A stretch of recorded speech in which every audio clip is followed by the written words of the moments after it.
Charge ಶೀಟ್ನ ಪ್ರತಿಯಲ್ಲಿ ಸ್ವಇಚ್ಛಾ ಹೇಳಿಕೆ ನೋಡಿ, ನಮ್ಮ ಬಳಿಯೂ ಕೂಡ ಅದು ಚಾರ್ಜ್ ಶೀಟ್ನ ಪ್ರತಿ ಇದೆ.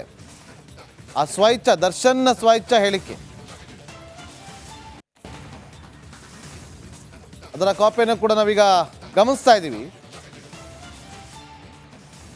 ಸೆಕ್ಯೂರಿಟಿ ಗಾರ್ಡ್ ಕೊಟ್ಟಂತ ಹೇಳಿಕೆ ಅದನ್ನು ಕೂಡ ಅಲ್ಲಿ ಉಲ್ಲೇಖವನ್ನ ಮಾಡಿದ್ದಾರೆ.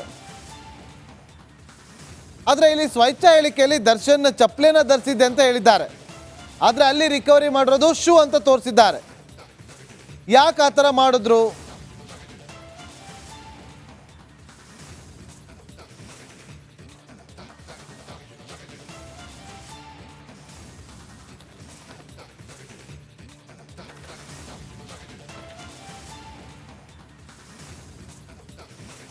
ನೋಡಿ, ಎಲ್ಲವೂ ಕೂಡ ಸಾಕ್ಷಿಗಳು ಏನು ಪಡೆದಿದ್ದಾರೆ ಅದು ಸುಳ್ಳು ಅಂತ ವಾದವನ್ನು ಮಂಡಿಸ್ತಿದ್ದಾರೆ.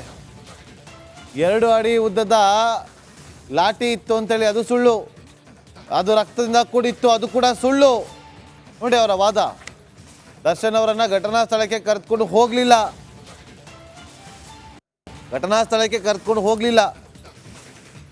ಅದಾದ ಮೇಲೆ ಖಾಲಿ ಬಾಟಲ್ ಅದು ಯಾರು ತಂದು ಹಾಕಿದ್ರೋ ಅದು ಕೂಡ ಅಲ್ಲೇ ಸಿಕ್ಕಿತ್ತು, ಅದು ಕೂಡ ಸುಳ್ಳು ಅಂತೇಳಿ ಅಲ್ಲೂ ಕೂಡ ವಿಚಾರವನ್ನು ಪ್ರಸ್ತಾಪ ಮಾಡ್ತಿದ್ದಾರೆ.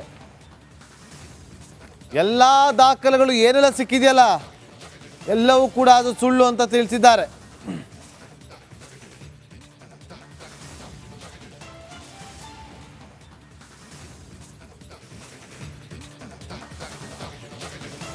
ಎಲ್ಲವೂ ಕೂಡ ನೈಲಾನ್ ಹಗ್ಗ ಏನೇನೋ ಹೇಳಿದ್ದೆಲ್ಲವೂ ಕೂಡ ಸುಳ್ಳು ಅಂತ ಹೇಳಿದ್ದಾರೆ.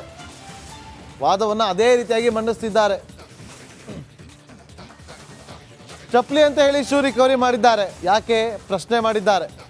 ಖಾಲಿ ಬಾಟಲ್ ತೋರಿಸಿ ಸ್ಟೋನಿ ಬ್ರೂಕ್ ಲೇಬಲ್ ಅನ್ನು ಹಾಕಿದ್ದಾರೆ. ಚಪ್ಪಲಿ ಅಂತ ಹೇಳಿ ಶೂ ರಿಕವರಿ ಮಾಡಿದ್ದಾರೆ. ಅವರ ವಿರುದ್ಧವಾಗಿ ಏನು ದರ್ಶನ್ ಪರ ವಕೀಲರು ಈಗ ತಮ್ಮ ವಾದವನ್ನು ಮುಂದುವರಿಸಿದ್ದಾರೆ. ಎಲ್ಲೂ ಕೂಡ ಸ್ವಇಚ್ಛಾ ಹೇಳಿಕೆಯಲ್ಲಿ ಬಟ್ಟೆಯ ಬಣ್ಣದ ಬಗ್ಗೆ ಉಲ್ಲೇಖ ಮಾಡಿಲ್ಲ. ಯಾವ ಡ್ರೆಸ್, ಯಾವ ಬಣ್ಣ, ಯಾವ ಶರ್ಟ್ ಪ್ಯಾಂಟ್ ಹೇಳಿಲ್ಲ. ಆದರೂ ಕೂಡ ಬಹಳ ನಾಜೂಕಾಗಿ ಬ್ಲಾಕ್ ಕಲರ್ ಶರ್ಟ್ ಅಂತ ತಿಳಿಸಿದ್ದಾರೆ. ಬ್ಲೂ ಜೀನ್ಸ್ ಅನ್ನ ವಶಪಡಿಸಿಕೊಂಡಿರೋದಾಗಿ ತಿಳಿಸಿದ್ದಾರೆ. ಆದರೆ ಬಟ್ಟೆಗಳ ಬಗ್ಗೆ ಸ್ವಇಚ್ಛಾ ಹೇಳಿಕೆಯನ್ನು ಪಡೆದುಕೊಳ್ತಾರೆ. ಯಾಕೆ ಶೂ ಬಗ್ಗೆ ಸ್ವಇಚ್ಛಾ ಹೇಳಿಕೆಯನ್ನು ಪಡೆದುಕೊಂಡಿಲ್ಲ? ಶೂ ಬಗ್ಗೆ ಯಾಕೆ ಸ್ವಇಚ್ಛಾ ಹೇಳಿಕೆ ಇಲ್ಲ? ಇಲ್ಲಿ ಎಲ್ಲವೂ ಕೂಡ ಇಲ್ಲಿ ಏನೆಲ್ಲ ದಾಖಲೆಗಳನ್ನು ತಿಳಿಸಿದ್ದಾರಲ್ಲ ಅದೆಲ್ಲವೂ ಕೂಡ ಸುಳ್ಳು ಅಂತೇಳಿ ತಮ್ಮ ವಾದವನ್ನು ಮಂಡನೆ ಮಾಡ್ತಿದ್ದಾರೆ. ಬಹಳ ನಾಜೂಕಾಗಿ ಬ್ಲಾಕ್ ಕಲರ್ ಶರ್ಟ್ ಅಂತ ಹೇಳಿದ್ದಾರೆ. ಬ್ಲೂ ಜೀನ್ಸ್ ಅನ್ನು ವಶಪಡಿಸಿಕೊಂಡಿದ್ದಾರೆ. ಎಲ್ಲೂ ಕೂಡ ತನ್ನ ಬಟ್ಟೆ ಬಗ್ಗೆ ಹೇಳ್ಕೊಂಡಿಲ್ಲ ಅವರು ಸ್ವಇಚ್ಛಾ ಹೇಳಿಕೆಯಲ್ಲಿ. ಬಟ್ಟೆಯ ಬಣ್ಣದ ಬಗ್ಗೆ ಕೂಡ ಉಲ್ಲೇಖ ಮಾಡಿಲ್ಲ. ನೋಡಿ, ಅವತ್ತು ಕೇಳ್ತಾರೆ ಯೂಶಲಿ ಪೊಲೀಸರು, ತನಿಖಾಧಿಕಾರಿಗಳು, ಅವತ್ತು ಯಾವ ಕಲರ್ ಬಟ್ಟೆ ಹಾಕಿದೆ, ಶರ್ಟ್ ಹಾಕಿದ್ದ, ಟೀ ಶರ್ಟ್ ಹಾಕಿದ್ದ, ಅಥವಾ ಯಾವ ಡ್ರೆಸ್ಸನ್ನು ಹಾಕಿದೆ ಅಂತ ಕೇಳ್ತಾರೆ. ಇಲ್ಲಿ ಕೇಳಿಲ್ಲ. ಆದರೆ ಇಲ್ಲಿ ಮನೆಗೆ ಹೋಗ್ಬಿಟ್ಟು ಬಟ್ಟೆನ ಸೀಸ್ ಮಾಡಿದೀವಿ ಅಂತ ಹೇಳ್ತಿದ್ದಾರೆ. ಇದು ಪ್ರಬಲವಾದಂಥ ವಾದ ಮಂಡನೆ ಮಾಡ್ತಿರುವಂಥದ್ದು ಹಿರಿಯ ವಕೀಲರಾಗಿರುವಂಥ ಸಿ ವಿ ನಾಗೇಶ್ ಅವರು. ಮಾಹಿತಿಯನ್ನು ಕೊಡೋದಕ್ಕೆ ನನ್ನ ಸಹೋದರಿ ರಂಜಿತ್ ಮತ್ತೊಮ್ಮೆ ಲೈವ್ನಲ್ಲಿ ಜಾಯ್ನ್ ಆಗಿದ್ರೆ. ರಂಜಿತ್, ಈಗ ಪ್ರಬಲವಾದಂಥ ವಾದ ಮಂಡನೆ ಮಾಡ್ತಿರೋದನ್ನು ಗಮನಿಸ್ತಾ ಹೋಗೋದಾದರೆ ಎಲ್ಲವೂ ಕೂಡ ಸುಳ್ಳು ಅಂತೇಳಿ ಅವರು ತಮ್ಮ ವಾದವನ್ನು ಮಂಡನೆ ಮಾಡ್ತಿದ್ದಾರೆ. ಇದೆಲ್ಲವನ್ನು ಕೂಡ ಗಮನಿಸಿದಾಗ ಏನಾಗಬಹುದು ಕುತೂಹಲ ಅಂತೂ ಹೆಚ್ಚಾಗ್ತಾ ಇದೆ. ರಂಜಿತ್,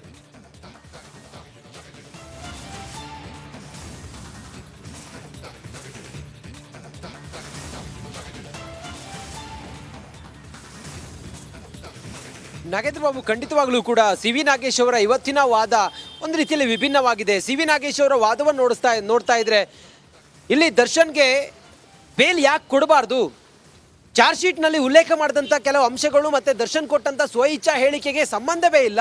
ಇದು ಹೇಗೆ ಸಾಧ್ಯ ಆಗುತ್ತೆ? ದರ್ಶನ್ನ ಅಪರಾಧಿ ಅಂತೇಳಿ ಇವರು ಪ್ರೂವ್ ಮಾಡಬೇಕು ಅನ್ನೋ ಉದ್ದೇಶದಿಂದ ಚಾರ್ಜ್ ಶೀಟ್ನಲ್ಲಿ ಸೇರಿಸಿದಂಥ ಕೆಲ ಸಾಕ್ಷ್ಯಾಧಾರಗಳಿದಾವಲ್ಲ, ಮೊದಲೇ ಅವರು ಪ್ಲಾಂಟ್ ಮಾಡಿದ್ರು ಅನ್ನೋದೆಲ್ಲವೂ ಕೂಡ ಇಲ್ಲಿ ಸಿ ವಿ ನಾಗೇಶ್ ಅವರು ವಾದವನ್ನು ಮಂಡಿಸ್ತಾ ಹೇಳ್ತಾರೆ. ಸಿ ವಿ ನಾಗೇಶ್ ಅವರು ಹೇಳಿದಂಥ ಆ ಕೆಲವೊಂದಿಷ್ಟು ಪಾಯಿಂಟ್ಗಳನ್ನು ನಾವು ನೋಡ್ತಾ ಹೋದರೆ ನಾಗೇಂದ್ರ ಬಾಬು, ನೋಡಿ, ಸಬ್ ಇನ್ಸ್ಪೆಕ್ಟರ್ ವಿನಯ್ಗೆ ಪ್ರದೋಷ್ ಕಾಲ್ ಮಾಡಿ 8ನೇ ತಾರೀಕು ಕೊಲೆ ಆಗಿರೋದ್ರ ಬಗ್ಗೆ ಹೇಳಿದ್ದ. ಆಗ ದರ್ಶನ್ ಕೊಲೆ ಚಾರ್ಜ್ ಶೀಟ್ನ ಪ್ರತಿಯಲ್ಲಿ ಸ್ವಇಚ್ಛಾ ಹೇಳಿಕೆ ನೋಡಿ, ನಮ್ಮ ಬಳಿಯೂ ಕೂಡ ಅದು ಚಾರ್ಜ್ ಶೀಟ್ನ ಪ್ರತಿ ಇದೆ. ಆ ದರ್ಶನ್ನ ಸ್ವಇಚ್ಛಾ ಹೇಳಿಕೆ ಅದರ ಕಾಪಿಯನ್ನು ಕೂಡ ನಾವೀಗ ಗಮನಿಸ್ತಾ ಇದ್ದೀವಿ. ಸೆಕ್ಯೂರಿಟಿ ಗಾರ್ಡ್ ಕೊಟ್ಟಂತ ಹೇಳಿಕೆ ಅದನ್ನು ಕೂಡ ಅಲ್ಲಿ ಉಲ್ಲೇಖವನ್ನ ಮಾಡಿದ್ದಾರೆ. ಆದರೆ ಇಲ್ಲಿ ಸ್ವಇಚ್ಛಾ ಹೇಳಿಕೆಯಲ್ಲಿ ದರ್ಶನ್ ಚಪ್ಪಲಿನ ಧರಿಸಿದ್ದೆ ಅಂತ ಹೇಳಿದ್ದಾರೆ. ಆದರೆ ಅಲ್ಲಿ ರಿಕವರಿ ಮಾಡಿರೋದು ಶೂ ಅಂತ ತೋರಿಸಿದ್ದಾರೆ.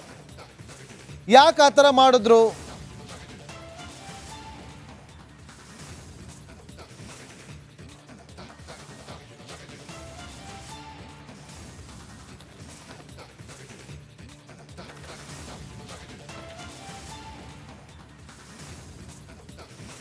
ನೋಡಿ, ಎಲ್ಲವೂ ಕೂಡ ಸಾಕ್ಷಿಗಳು ಏನು ಪಡೆದಿದ್ದಾರೆ ಅದು ಸುಳ್ಳು ಅಂತ ವಾದವನ್ನು ಮಂಡಿಸ್ತಿದ್ದಾರೆ. 2 ಅಡಿ ಉದ್ದದ ಲಾಠಿ ಇತ್ತು ಅಂತೇಳಿ ಅದು ಸುಳ್ಳು, ಅದು ರಕ್ತದಿಂದ ಕೂಡಿತ್ತು ಅದು ಕೂಡ ಸುಳ್ಳು. ನೋಡಿ ಅವರ ವಾದ. ದರ್ಶನ್ ಅವರನ್ನು ಘಟನಾ ಸ್ಥಳಕ್ಕೆ ಕರೆದುಕೊಂಡು ಹೋಗಲಿಲ್ಲ.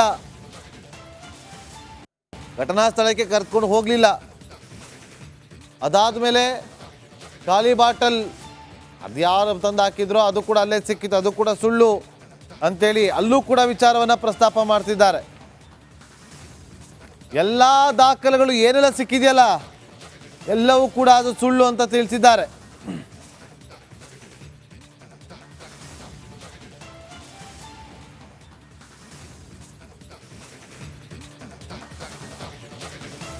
ಎಲ್ಲವೂ ಕೂಡ ನೈಲಾನ್ ಹಗ್ಗ ಏನೇನೋ ಹೇಳಿದ ಅದೆಲ್ಲವೂ ಕೂಡ ಸುಳ್ಳು ಅಂತ ಹೇಳಿದ್ದಾರೆ. ವಾದವನ್ನು ಅದೇ ರೀತಿಯಾಗಿ ಮಂಡಿಸ್ತಿದ್ದಾರೆ. ಚಪ್ಪಲಿ ಅಂತ ಹೇಳಿ ಶೂ ರಿಕವರಿ ಮಾಡಿದ್ದಾರೆ. ಯಾಕೆ ಪ್ರಶ್ನೆ ಮಾಡಿದ್ದಾರೆ. ಖಾಲಿ ಬಾಟಲ್ ತೋರಿಸಿ ಟೋನಿ ಬ್ರೂಕ್ ಲೇಬಲ್ ಅನ್ನು ಹಾಕಿದ್ದಾರೆ. ಚಪ್ಪಲಿ ಅಂತ ಹೇಳಿ ಶೂ ರಿಕವರಿ ಮಾಡಿದ್ದಾರೆ. ಅವರ ವಿರುದ್ಧವಾಗಿ ಏನು ಎಲ್ಲವನ್ನು ಕೂಡ ಸೀಸ್ ಮಾಡಿದ ಅದೆಲ್ಲವೂ ಕೂಡ ಸುಳ್ಳು ಅಂದಿದ್ದಾರೆ.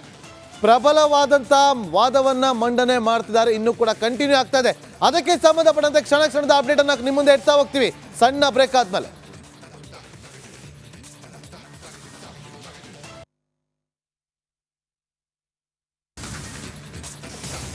ದರ್ಶನ್ ಪರ ವಕೀಲರು ಈಗ ತಮ್ಮ ವಾದವನ್ನು ಮುಂದುವರಿಸಿದ್ದಾರೆ. ಎಲ್ಲೂ ಕೂಡ ಸ್ವಇಚ್ಛಾ ಹೇಳಿಕೆಯಲ್ಲಿ ಬಟ್ಟೆಯ ಬಣ್ಣದ ಬಗ್ಗೆ ಉಲ್ಲೇಖ ಮಾಡಿಲ್ಲ. ಯಾವ ಡ್ರೆಸ್, ಯಾವ ಬಣ್ಣ, ಯಾವ ಶರ್ಟ್ ಪ್ಯಾಂಟ್ ಹೇಳಿಲ್ಲ. ಆದರೂ ಕೂಡ ಬಹಳ ನಾಜೂಕಾಗಿ ಬ್ಲಾಕ್ ಕಲರ್ ಶರ್ಟ್ ಅಂತ ತಿಳಿಸಿದ್ದಾರೆ. ಬ್ಲೂ ಜೀನ್ಸ್ ಅನ್ನ ವಶಪಡಿಸಿಕೊಂಡಿರೋದಾಗಿ ತಿಳಿಸಿದ್ದಾರೆ. ಆದರೆ ಬಟ್ಟೆಗಳ ಬಗ್ಗೆ ಸ್ವಇಚ್ಛಾ ಹೇಳಿಕೆಯನ್ನು ಪಡೆದುಕೊಳ್ತಾರೆ. ಯಾಕೆ ಶೂ ಬಗ್ಗೆ ಸ್ವಇಚ್ಛಾ ಹೇಳಿಕೆಯನ್ನು ಪಡೆದುಕೊಂಡಿಲ್ಲ? ಶೂ ಬಗ್ಗೆ ಯಾಕೆ ಸ್ವಇಚ್ಛಾ ಹೇಳಿಕೆ ಇಲ್ಲ? ಇಲ್ಲಿ ಎಲ್ಲವೂ ಕೂಡ ಇಲ್ಲಿ ಏನೆಲ್ಲ ದಾಖಲೆಗಳನ್ನ ತಿಳಿಸಿದಾರಲ್ಲ. ದರ್ಶನ್ ಪರ ವಕೀಲರು ಈಗ ತಮ್ಮ ವಾದವನ್ನು ಮುಂದುವರಿಸಿದ್ದಾರೆ. ಎಲ್ಲೂ ಕೂಡ ಸ್ವಇಚ್ಛಾ ಹೇಳಿಕೆಯಲ್ಲಿ ಬಟ್ಟೆಯ ಬಣ್ಣದ ಬಗ್ಗೆ ಉಲ್ಲೇಖ ಮಾಡಿಲ್ಲ. ಯಾವ ಡ್ರೆಸ್, ಯಾವ ಬಣ್ಣ, ಯಾವ ಶರ್ಟ್ ಪ್ಯಾಂಟ್ ಹೇಳಿಲ್ಲ. ಆದರೂ ಕೂಡ ಬಹಳ ನಾಜೂಕಾಗಿ ಬ್ಲಾಕ್ ಕಲರ್ ಶರ್ಟ್ ಅಂತ ತಿಳಿಸಿದ್ದಾರೆ. ಬ್ಲೂ ಜೀನ್ಸ್ ಅನ್ನ ವಶಪಡಿಸಿಕೊಂಡಿರೋದಾಗಿ ತಿಳಿಸಿದ್ದಾರೆ. ಆದರೆ ಬಟ್ಟೆಗಳ ಬಗ್ಗೆ ಸ್ವಇಚ್ಛಾ ಹೇಳಿಕೆಯನ್ನು ಪಡೆದುಕೊಳ್ತಾರೆ. ಯಾಕೆ ಶೂ ಬಗ್ಗೆ ಸ್ವಇಚ್ಛಾ ಹೇಳಿಕೆಯನ್ನು ಪಡೆದುಕೊಂಡಿಲ್ಲ? ಶೂ ಬಗ್ಗೆ ಯಾಕೆ ಸ್ವಇಚ್ಛಾ ಹೇಳಿಕೆ ಇಲ್ಲ? ಇಲ್ಲಿ ಎಲ್ಲವೂ ಕೂಡ ಇಲ್ಲಿ ಏನೆಲ್ಲ ದಾಖಲೆಗಳನ್ನ ತಿಳಿಸಿದಾರಲ್ಲ ಅದೆಲ್ಲವೂ ಕೂಡ ಸುಳ್ಳು ಅಂತೇಳಿ ತಮ್ಮ ವಾದವನ್ನು ಮಂಡನೆ ಮಾಡ್ತಾರೆ.